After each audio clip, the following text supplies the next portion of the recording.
सोहनपुर गांव की वो मिट्टी जहां अपनों का प्यार गेहूं की बालियों की तरह लहलहाता था। रघुवंश जी का परिवार इस गांव की मिसाल था, पर समय का पहिया ऐसा घूमा कि रिश्तों पर लालच की धूल जमने लगी और बरसों पुराने इस घर में बंटवारे की आहट सुनाई देने लगी। राम आंगन में बैठा काम कर रहा है। श्याम शहर से आया है और अपने फोन में व्यस्त है। श्याम छोटे, जरा देख तो सही, इस बार गेहूं की बालियां कितनी सुनहरी हुई हैं। ऐसा लगता है जैसे माँ धरती ने अपना सारा आशीर्वाद हमारे खेतों में डाल दिया हो।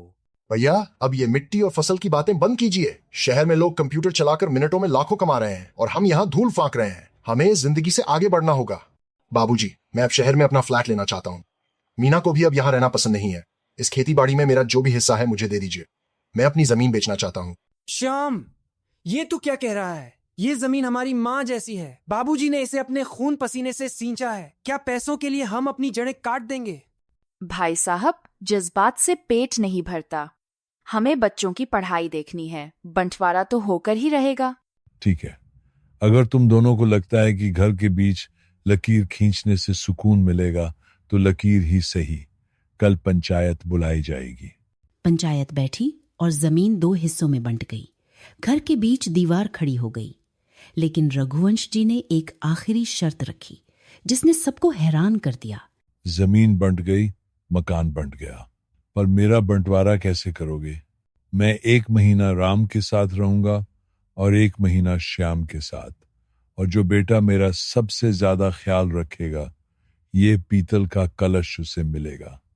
इसमें मेरी पूरी जिंदगी की कमाई है। कलश को देखकर श्याम और मीना की आंखों में लालच आ जाता है।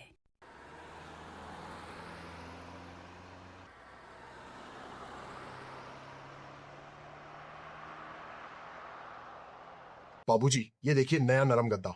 आप गांव की खटिया भूल जाएंगे। बस वो कलश की चाबी कहाँ रखी है आपने? दिन भर शिकायत करते रहते हैं।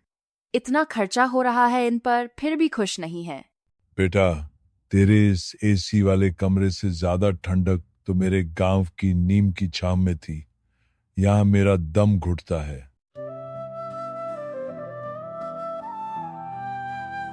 बाबूजी, थोड़ा दूध पी लीजिए।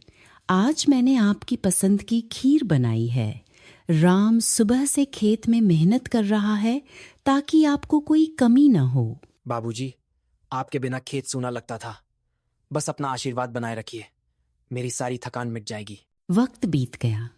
रघुवंश जी ने दोनों बेटों का प्यार और लालच देख लिया था। आज उस पीतल के कलश का रहस्य खुलने वाला था। बाबूजी, अब तो बता दीजिए, ये कलश किसका हुआ? कौन जीता? राम, ये कलश तेरा है।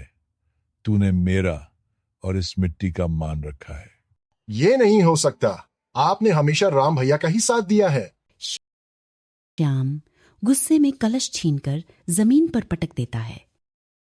कलश से सोने के सिक्के नहीं, बल्कि गांव के खेत की मिट्टी और गेहूं के कुछ बीज निकलते हैं। श्याम, इस कलश में सोना नहीं, मेरे खेत की मिट्टी थी। मैं देखना चाहता था कि मेरे बेटों को उनका बूढ़ा बाप चाहिए या पैसा। तूने कलश तोड़कर मेरा दिल भी तोड़ दिया बेटा। बाबूजी, हम पैसों की दौड़ में इतने अंधे हो गए कि आपकी ममता नहीं देख पाए। हमें माफ कर दीजिए। बाबूजी, मुझे माफ कर दीजिए। मैं लालच में अंधा हो गया था। मुझे ये मिट्टी नहीं, मुझे आप चाहिए। मिट्टी पर लकीरें खींचने से दिल नहीं बनते। श्याम ने शहर का फ्लैट बेच दिया और गांव वापस आ गया। आज उस घर में फिर से एक साथ रसोई जलती है, क्योंकि असली दौलत तिजोरी में नहीं, परिवार के साथ में होती है। रिश्तों की जड़ों को मिट्टी की जरूरत होती है, पैसों की दीवारों की नहीं।